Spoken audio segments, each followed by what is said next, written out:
Ya guys, assalamualaikum warahmatullahi wabarakatuh. Welcome back to my YouTube channel lagi. Kembali lagi bersama aku Ega Pratama. Tentunya channelku Ega Pratama official. Bisa dibilang-bilang Sagittarius tuh selalu menggebu-gebu di setiap harinya ya. Tapi ya udahlah, maklumin aja. Salah satu zodiak yang paling antusias dalam hal-hal kreatif ya. Meskipun terkadang zodiak salah satu ini moodian itulah, tergantung mood.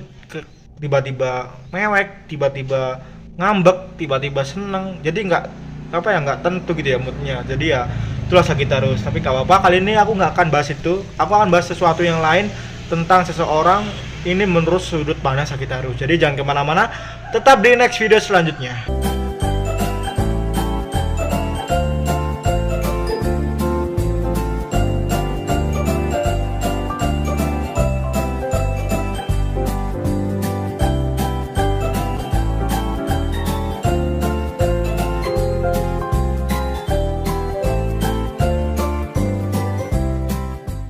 Kembali lagi bersamaku Ega, dan ya seperti biasanya sebelum kita memulai ke inti videonya, aku ingin nyapa dulu ke kalian nih. Bagaimana kabar kalian? Semoga sehat selalu, semoga panjang umur dan murah rezeki, dan bagi kalian yang kena musibah, kena masalah, ya semoga cepat selesaikan dan bisa kembali lagi normal seperti sedia kala, dan bisa beraktivitas lagi, bisa bahagia lagi dengan cara kalian sendiri-sendiri. Amin Allahumma amin.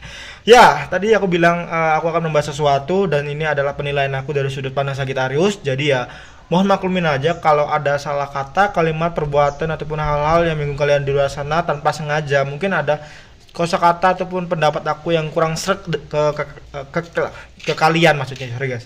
Ke kalian, aku minta maaf karena aku hanya bisa melakukan apa yang aku bisa, aku hanya bisa melakukan apa yang aku tahu dan aku mengerti. Jadi mohon maklumin aja. Oke guys. Ya, kali ini aku akan bahas tentang seseorang yang memiliki sifat negative thinking ya.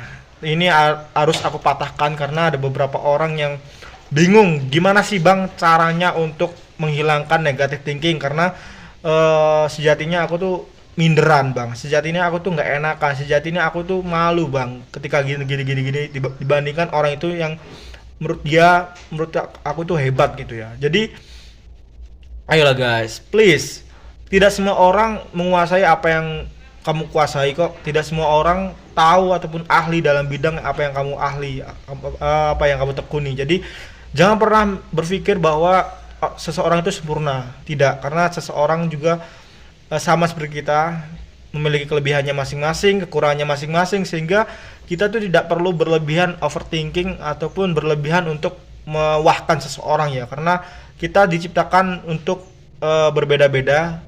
Itu sebabnya kenapa kita harus berkelompok, karena menutupi satu sama lain, yang menutupi kekurangannya satu sama lain ya.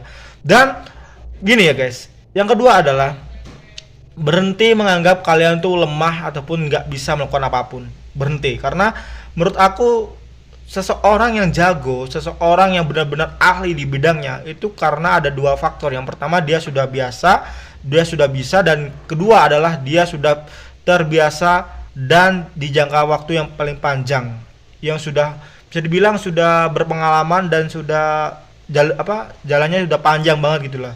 Dia sudah sering banget melakukan hal itu. Jadi nggak heran ketika kamu nih yang masih awam, kamu nih yang masih mau belajar nih, terus kamu melihat orang yang sudah pro, ya jelas lah mereka udah pro, mereka kan sudah tinggi jam tayangnya, tinggi jam terbangnya. Jadi nggak heran ketika mereka tuh sudah ahli seperti itu. Tapi kamu juga bisa ketika kamu benar-benar konsisten melakukannya, ketika kamu benar-benar tekun mempelajarinya, dan ketika kamu benar-benar niat benar untuk menjadi ahli.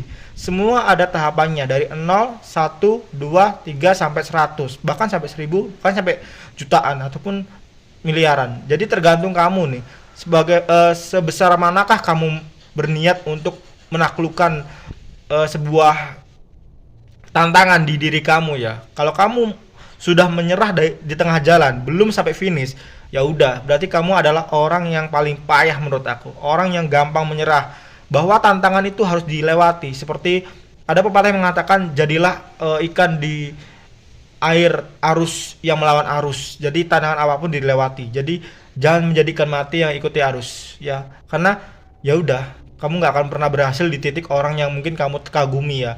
Terus yang ketiga adalah buang hal negatif yang ada di pikiran kalian. Contohnya adalah kamu merasa kamu tuh apa ya, kurang dalam bidang ini, kamu merasa kamu nggak ahli dalam bidang ini, kamu merasa kamu tuh sebenarnya bisa tapi kamu nggak mau di bidang ini karena minder gitu ya. Jadi buang jauh-jauh lah, buang jauh-jauh hal itu nggak pernah banget untuk positif, nggak pernah banget untuk benar-benar bisa, nggak pernah banget untuk benar-benar mau mencoba. Semua di tahap yang sama sebenarnya dari awal, dan semua ada prosesnya. Tidak ada instan di dunia ini, tidak ada instan, kecuali kamu mungkin sudah menerima ataupun mempelajari ilmu-ilmu tersebut dan kamu sudah istirahat sejenak terus kamu kembali lagi, itu mungkin bisa ya, bisa ahli langsung. Karena apa? Sebelumnya kamu sudah pernah mencoba dan benar-benar sudah pernah mentekuni dunianya, tapi kamu istirahat sejenak. Ya tentu saja bisa, karena kan udah pernah mencoba gitu ya. Beda halnya ketika kamu tuh belum apa-apa, kamu belum bisa apa-apa, terus kamu mau mencoba, terus di tengah jalan kamu berhenti, ya udah kelar kamu. Kamu tidak akan pernah menjadi juara. Sang juara adalah seseorang yang terus-terusan berkomitmen untuk konsisten ketika orang-orang lain berhenti. Sang juara adalah seseorang yang pantang menyerah ketika orang-orang lain bilang, ah udahlah gitu lah. Jadi jadilah sang juara. Taklukkan diri kalian, taklukkan rasa malas yang ada di diri kalian, taklukkan benar-benar rasa negatif thinking ada di diri kalian. Kalian jangan pernah berpikir kedepannya akan menjadi seperti apa dulu. Proses dulu, jalanin dulu. Jangan pernah menilai hasil dulu, karena hasil itu adalah bonus ketika kita sudah benar-benar konsisten dalam menjalani sesuatu hal yang kamu tekuni. Jadi jangan pernah lihat hasil dulu. Bahkan di agama pun kita diajarkan Allah tuh lebih suka hambanya yang berikhtiar, bukan hasil dari ikhtiarnya.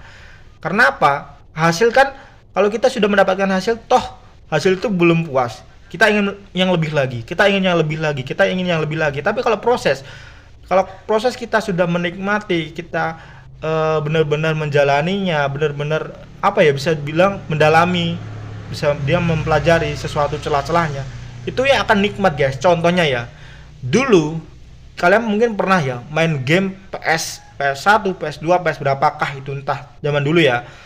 Dulu contohnya aku bermain PS1 nih, bermain PS1, gamenya adalah God of War ataupun GTA ataupun Mortal Kombat Downhill. Nah, dan semua itu masih polos, masih belum bisa apa-apa, belum ngerti seluk beluknya, belum ngerti jalan pintasnya, belum ngerti cheatnya agar bisa mendapatkan ini itu. Alhasil apa? Ya udah, game aja dinikmati, seru-seru, mati nggak apa-apa, jalan lagi, mati nggak apa-apa, jalan lagi. Kalau kalah sampai finish kalah, ulang lagi, di restart lagi dari awal lagi, di rute yang sama, di jalur yang sama, di restart lagi sampai benar-benar juara satu ataupun finish ya. Disitulah kita belajar bahwa kegagalan bukan berarti kita berakhir dalam game. Kita tuh benar-benar harus mencoba lagi guys, harus benar-benar mencoba sehingga kita bisa menguasai game itu tanpa cheat.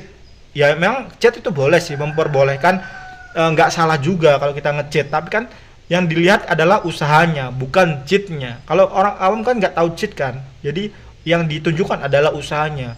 Ketika benar-benar belum finish, ketika finish pun kita kalah, kita restart ulang lagi di awal game. Jadi disitulah kita benar-benar dilatih untuk mencoba terus. Tapi anehnya ketika dewasa, banyak orang yang menyerah di tengah jalan dan memiliki alasan, mungkin aku tidak ahli di bidang itu. Ya mana mungkin mau ahli kalau kamu di tengah jalan ataupun finish masih gagal, kamu tidak mencoba lagi. Bagaimana mau ahli kalau kamu masih menyerah di tengah jalan? Jadi jangan pernah menyalahkan orang lain ketika kamu mengalami kegagalan yang disebabkan oleh diri kamu sendiri, karena kamu tidak pernah berusaha untuk mencoba lagi, mempelajari lagi, mendalami lagi setiap prosesnya dan mencari apa yang kurang dari diri kamu dan kamu lengkapi itu semua. Jadi jangan pernah menyalahkan orang lain tentang kekurangan kamu ya. Terus hal yang terpenting adalah mindset, pikiran. Ketika kamu memiliki pikiran untuk hal-hal yang benar-benar rangkai dalam setiap tujuan kamu bagus. Tapi lebih bagus lagi kalau kamu menjalankannya. Kamu benar-benar mewujudkannya, memproseskannya, benar-benar menikmati semua proses. Ya meskipun nanti akan ada namanya perubahan di tengah jalan, itu akan nanti. ya itu nanti jangan pikirkan awal-awal, karena namanya proses kan adanya namanya berubah arah ataupun eh, bisa dibilang agak-agak sedikit-sedikit kreatif gitu kan, nggak apa-apa, itu namanya proses, bener-bener nggak salah ya. Yang salah adalah ketika kamu sudah merangkai semua tujuan kamu, terus kamu sudah memulai, tiba-tiba kamu berhenti di tengah jalan hanya karena hasilnya belum bagus menurut kamu. Itu yang paling benar-benar benar-benar harus dihindari ya.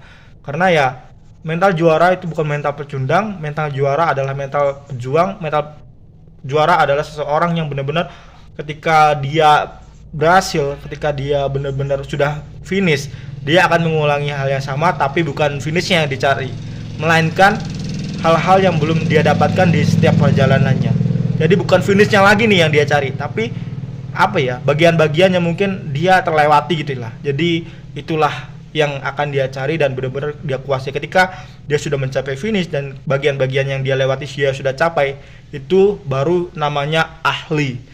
Dia sudah benar-benar ahli, dia benar-benar menguasai semua rutenya, dan ya bisa dibilang hebat lah menjadi sang juara tanpa ada tarikan dari orang atas, dari orang finishnya. Oke, mungkin cukup sekian dulu. Semoga bisa menghibur, semoga bisa membantu, dan semoga bisa benar-benar memotivasi kamu ketika kamu memiliki pemikiran yang aku tadi bahas ya. Semoga bisa tentunya mendapatkan jalan keluar apa yang kamu pikirkan. Dan aku terima kasih banget untuk kalian yang sudah like, comment, dan subscribe. Kita jumpa lagi di next video selanjutnya. Ega Pratama di sini undur diri. Assalamualaikum warahmatullahi wabarakatuh. Bye bye.